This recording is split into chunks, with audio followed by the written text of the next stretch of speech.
మనం వరంగల్ వెళ్దాం. వరంగల్లో మా ప్రతినిధి స్వామి మనకి అందుబాటులో ఉన్నారు. బీజేపీ ఉపవాస దీక్ష భగ్నంపై రాష్ట్ర వ్యాప్తంగా బీజేపీ ఆందోళనలు చేస్తున్నటువంటి పరిస్థితి. వరంగల్ జిల్లాలో నిరసన వ్యక్తం చేశారు బీజేపీ నేతలు. వరంగల్ అభివృద్ధిపై చర్చకు సిద్ధమంటూ కూడా బీజేపీ నేత ఎవరైతే ఉన్నారో రావు పద్మ సవాల్ విస్తున్నటువంటి పరిస్థితి కనిపిస్తోంది. సీఎం కేసీఆర్ అన్ని వర్గాల్లో మోసం చేశారని, శాంతియుత దీక్ష చేస్తే అరెస్టులు చేస్తారంటూ కూడా నిలదీసినటువంటి పరిస్థితి కూడా కనిపిస్తుంది. ఎస్, దీనికి సంబంధించినటువంటి పూర్తి అప్డేట్స్ ఏంటి చెప్పండి స్వామి.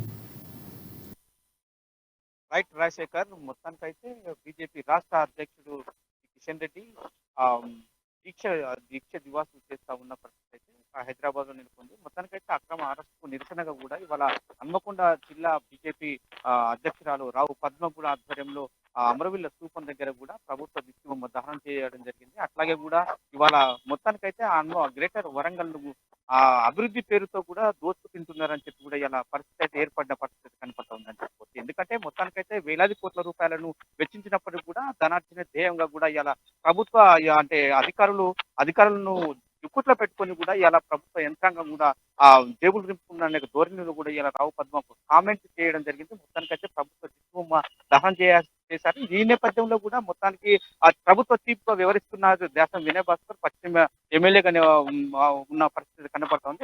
అతనితో పాటు కూడా ఇక్కడ గ్రేటర్ వరంగల్ మేయర్ కూడా గుండు సుధారాణి పట్ల కూడా వాళ్ళకు ఒక సవాల్ విసిరారు. 9 తెలంగాణ రాష్ట్రం చెందించినప్పటికీ 9 సంవత్సరాలు గడుస్తున్నారు. ఆ నిరుద్యోగ వృత్తి ఏమైంది, నిరుద్యోగులకు ఇచ్చిన మొత్తం హామీలు ఏమైపోయినాయని చెప్పి కూడా ఇవాళ అడిగిన పరిస్థితి అయితే కనపడుతుంది. మొత్తానికైతే ఒక సవాల్ విస్తృత మీరు ఖచ్చితంగా బహిరంగ చర్చ సిద్ధమంటూ కూడా ఇలా హన్మకొండ నడి రోడ్డు పైన కూడా ఇవాళ సవాల్ పోలీసులు తొత్తులుగా చేసుకుని వ్యవహరిస్తుంది బీఆర్ఎస్ పార్టీ అని విమర్శలు చేస్తున్నారు. నిన్న దక్షిణం 24 గంటల దీక్ష చేస్తే దానికి సంబంధించినటువంటి నిన్న దాదాపుగా 10 గంటలకి సమయం తర్వాత దీక్ష భగ్నం చేసినటువంటి పరిస్థితి కూడా ఉంది. సో మొత్తం ఇది పొలిటికల్గా చూడొచ్చు అంటారు. అంటే విద్యార్థులకు సంబంధించి కానీ లేకపోతే ఉద్యోగులకు సంబంధించి కానీ చాలా వరకు కూడా బీజేపీ ఒక రకమైనటువంటి విమర్శలు చేస్తుంది బీఆర్ఎస్ పార్టీ పైన. సో ఇక్కడ ప్రధానంగా రావు పద్మ భవిష్యత్తులో దీనికి సంబంధించినటువంటి ఎలాంటి కార్యాచరణ ఉంది, ఏమైనా ప్రకటించినటువంటి పరిస్థితి ఏమైనా ఉందా? రానున్న రోజులలో కూడా ఇప్పుడు 2023 ఎన్నికల్లో కూడా బీజేపీ జరుగుతుంది. బీజేపీ కూడా తెలంగాణ ప్రజలు, రాష్ట్ర ప్రజలు ఆశీర్వదిస్తే కూడా మేము ఆ తెలంగాణలో అధికారంలో రావడానికి కూడా మేము సిద్ధంగా ఉన్నామని చెప్పి కూడా చెప్పిన పరిస్థితి కనబడుతుంది. ముఖ్యంగా వరంగల్, గ్రేటర్ వరంగల్ లో చూసుకుంటే ఇక్కడ ఆ అభివృద్ధి పేరుతోని కూడా మొత్తానికైతే ప్రజలను నిరుద్యోగులను కూడా మోసం చేసిన పరిస్థితి కనపడుతుంది. అభివృద్ధితో కూడా వేలాది కోట్లు వెచ్చించినప్పటికీ కూడా కేంద్ర ప్రభుత్వ నిధులను, రాష్ట్ర ప్రభుత్వ నిధులను కూడా దారి మళ్లించి కూడా వాళ్ళు ధనార్జన ధ్యేయంగా పనిచేస్తున్నారు. కనీసం గ్రేటర్ వరంగల్ మున్సిపాలిటీలో కూడా ఆ బీజేపీ కూడా వాళ్ళకు నిధులు ఇవ్వకుండా వాళ్ళ డివిజన్లలో కూడా అభివృద్ధి చేయకుండా కూడా అడ్డుకున్న పరిస్థితి అయితే వరంగల్లో నెలకొందని చెప్తున్న పరిస్థితి కనపడుతుంది. మొత్తానికైతే వాళ్ళ నిధులు అడిగితే అక్రమంగా అరెస్ట్ చేస్తారని చెప్పి కూడా ఒక సవాల్ విస్తున్న నేపథ్యం అయితే ఉంది రాజశేఖర్. మొత్తానికి వరంగల్లో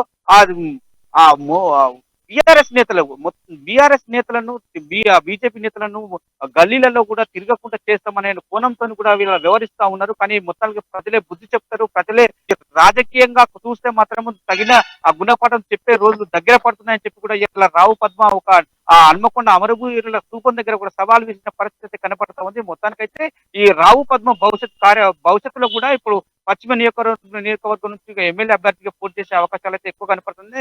నన్ను అభివృద్ధి పట్ల కూడా పశ్చిమ నియోజకవర్గాన్ని కూడా నడిపిస్తామని చెప్పి కూడా తెలుపుతున్న పరిస్థితి కనపడుతుంది రాజశేఖర్. అభివృద్ధిపై చర్చకు సిద్ధమని కూడా రావు పద్మ సవాల్ విసిరారు. సో ఆ సవాల్ ఏమైనా బీఆర్ఎస్ నేతలు ఇంతవరకు సంబంధించి స్పందించినటువంటి పరిస్థితి ఉందా, స్వీకరించారా? దానికి సంబంధించినటువంటి నేతలు ఎవరైనా మాట్లాడినటువంటి పరిస్థితి ఏమైనా ఉందా? రాజశేఖర్, మొత్తానికైతే ఇవాళ రావు పద్మను సవాల్ స్వీకరించిన దాసం వినయ్ భాస్కర్ చీఫ్ విప్ గా వ్యవహరిస్తున్న పశ్చిమ ఎమ్మెల్యే దాసం వినయ్ భాస్కర్ మాత్రం ఇవాళ బీఆర్ఎస్ క్యాంప్ ఆఫీస్ లో కూడా ప్రెస్ మీట్ నిర్వహించడం జరిగింది. మీరు బహిరంగ చర్చకు ఎప్పుడంటే అప్పుడు సిద్ధమని చెప్పి కూడా ఆయన ఒక ప్రెస్ మీట్ కూడా నిర్వహించడం జరిగింది.